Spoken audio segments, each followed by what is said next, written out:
अभी एग्जैक्टली ऐसे है कि मीटिंग का माइनस ड्रॉ आउट हो रहा है और इसमें एक चीज़ को समझ में सबको दिमाग में ये आना है कि no doubt Anshu is not enjoying. Anshu भी जो 6 मंथ्स को जो अभी जो इस एपिशियस फेस्को को लेके जो सीरीज ऑफ मीटिंग हुआ, हम governor, CM, then again CS, फिर ऑनरेबल सीएम, ये इशू का ग्रेविटी ही इतना स्ट्रॉन्ग है कि इट विल टेक टाइम।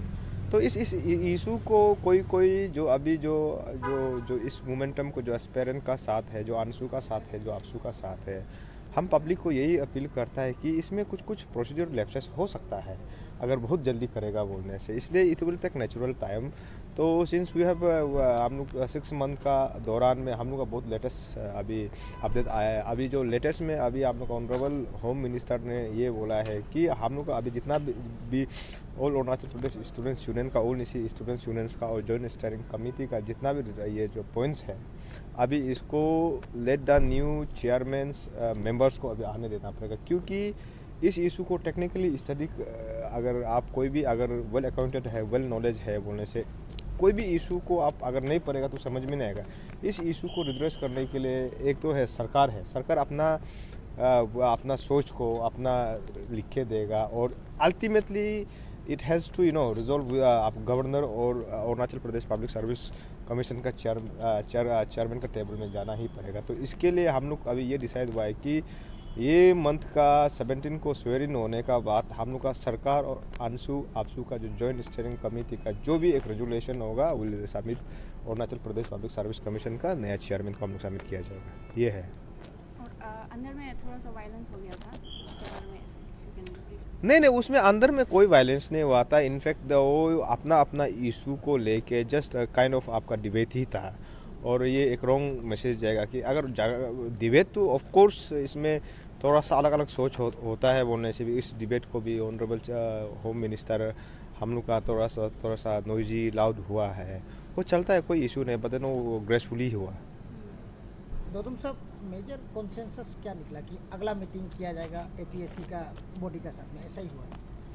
नहीं, इसमें ऐसे है कि सबसे पहले अभी बहुत सा सोशल मीडिया में हम लोग बहुत सा आदमी को देखता है कि बहुत लेट हो गया।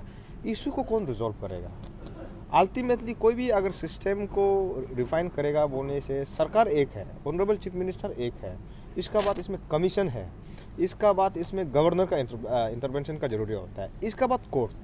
तो अभी यहाँ में क्या है कि इन द सिस्टम ऑफ जो Arunachal Pradesh public service commission का जो पेपर जो नंबर्स ऑफ स्कैम्स हुआ है उसका चलते कंप्लीट ओवरहोलिंग करने का demand, it was demand of Anshu AAPSU and joint steering committee. तो कंप्लीट ओवरहोल करने का चक्कर में तादर मेपुंग वागे को छोड़ के बाकी सब मॉरल ग्राउंड में रिजाइन दिया है।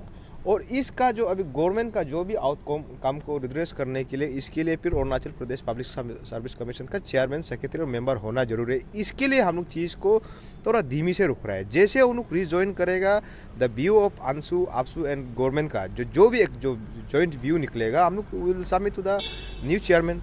यही है।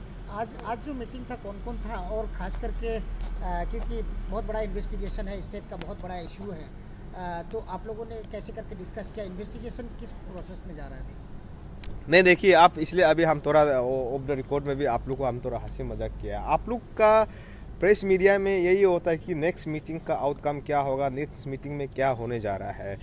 ये इशू सबका इशू है और इस इशू को डिस्कस करने के लिए होने से आप लोग भी Arunachal Pradesh public service commission का गाइडलाइंस को पढ़ के आइए।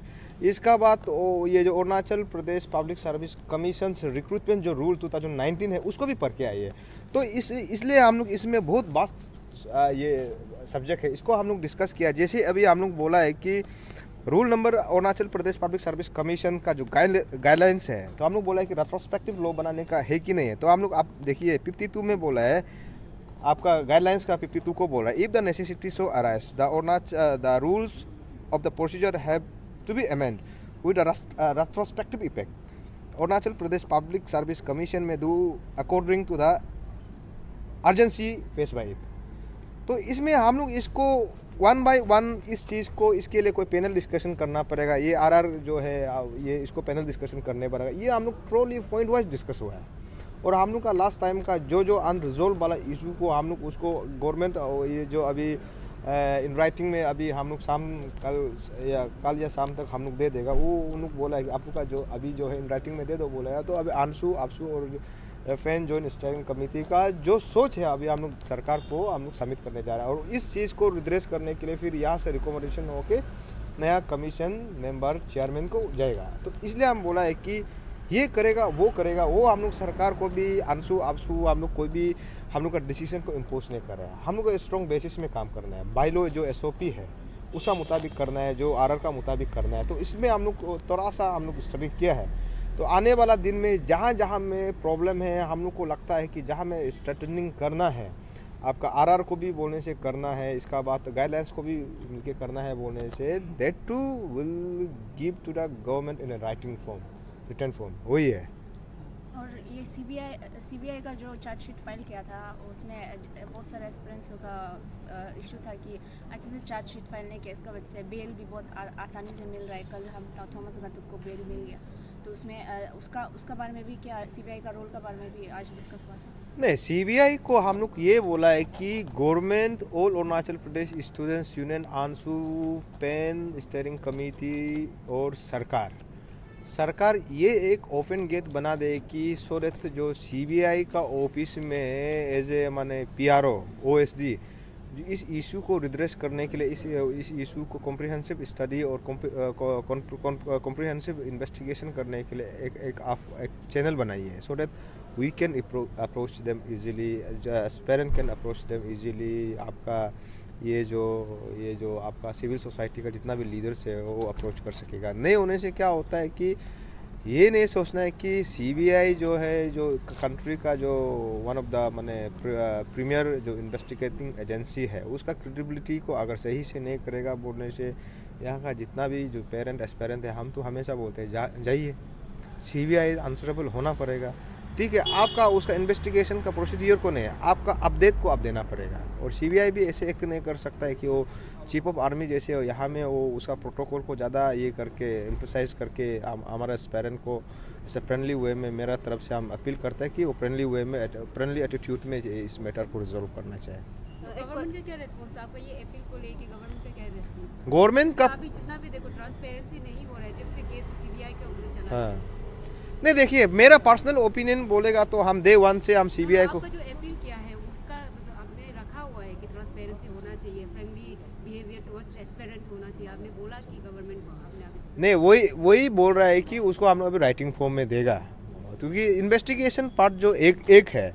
दूसरा, हम लोग को ये इशू को लेकर लॉजिकल कंक्लूजन में जो गवर्नमेंट ऑफ अरुणाचल प्रदेश का पास है, इसका बात कमीशन का पास है, वो एम्बिट में उसको तो कर लो। तो इन्वेस्टिगेशन तो यूँ ही चल माने CBI का तो अपना अलग वे से इन्वेस्टिगेट करता है बोला। उस अपील को गवर्नमेंट भी सुना है, अभी किस वे से वो लोग मोडलिटीज ड्रॉ आउट करके एक ओपन गेट बनाएगा, विल सी। मुदंग याब्यांग केस के बारे में आप लोगों ने डिस्कस किया फॉरवर्ड डिसीजन? नहीं, यहाँ में मुदियंग याबंग जो एक इंडिविजुअल हो गया। मुदियंग याबंग का जैसे बहुत ज़्यादा केस और इंस्टेंस बहुत ज़्यादा फाइल्स है, तो इसके लिए हम लोग बोला है कि as per Arunachal Pradesh public service commission का गाइडलाइंस का मुताबिक सेक्शन 52-50 का मुताबिक हम लोग रेट्रोस्पेक्टिव लो जहाँ में एस्पेरेंट को डिप्राइव हुआ है वो उसको रीओपन करके नया कमीशन ही देखना पड़ेगा। इसलिए whole of the issue is कि नया कमीशन जल्दी ऑफिस एज्यूम करना पड़ेगा, तो हम लोग का इशू को रिजॉल्व करने के लिए। एक लास्ट क्वेश्चन है, पैन अरुणाचल स्टीयरिंग कमेटी ने बोला है कि जो अभी chairman and members civil commission का, पब्लिक सर्विस कमीशन का अरुणाचल का, इसको लेके वो लोग अनहैप्पी है, इसको लेके भी आज शायद एड्रेस किया होगा। तो इसमें क्या आंसू जो ये चेयरमैन जो मेंबर्स जब भी रिक्रूटेड हुआ है, क्या ये डिसीजन से खुश है या फिर ये भी पैन अरुणाचल जैसा अनहैप्पी है? नहीं, ये एक टू अर्ली हो जाएगा कि कोई आदमी अपना सर्विस दिया नहीं, हम लोग स्क्रूटनी नहीं किया उसको, उसका बारे में अभी कमेंट करना टू अर्ली हो जाएगा। तो कभी कभी ये ज़रूरी नहीं होता है कि जो फैन जॉइंट स्टीयरिंग कमेटी का व्यू जो है आंसू का व्यू होना है, वो ज़रूरी नहीं है, वो उसका अपना ओपिनियन है। जो कॉन्ट्राडिक्टिंग पॉइंट्स था अंशु और अपसू JSC का मिला के और अपसू का जो मिला के, तो उसमें आज कुछ चर्चा हुआ था? नहीं, कॉन्ट्राडिक्ट कुछ नहीं है इसमें, इस इशू में। उनको लगता है नहीं, अभी आपसू वाला का क्या स्टैंड, और अभी हम लोग आज मीटिंग में वही बोला है कि आपसू, अंशु और फैन जॉइंट स्टीयरिंग कमेटी का चेयरमैन जो भी रेजुलेशन और सिंगल पॉइंट हम लोग जाना चाहे और हम लोग पॉइंट वाइज ही करेगा। तो नेक्स्ट मीटिंग भी होगा नेक्स्ट मीटिंग डेफिनेटली होगा, उसमें राइटिंग फॉर्म में होगा। तब तक जो हम लोग का मीटिंग का जो पेस जो और स्पीड हो जाएगा, तब तक स्वेरिंग हो चुका होगा नया पब्लिक सर्विस कमीशन का मेंबर और चेयरमैन का। Next meeting will be held with the chairman, new chairman. नहीं, वो चेयरमैन ने नेक्स्ट मीटिंग में यहाँ से स्टेट गवर्नमेंट का तरफ से एक फाइनल रेजुलेशन जाएगा, तब तक हम लोग उससे पहले नेक्स्ट मीटिंग से पहले हम लोग मॉडलिटीज वर्कआउट कर लेगा।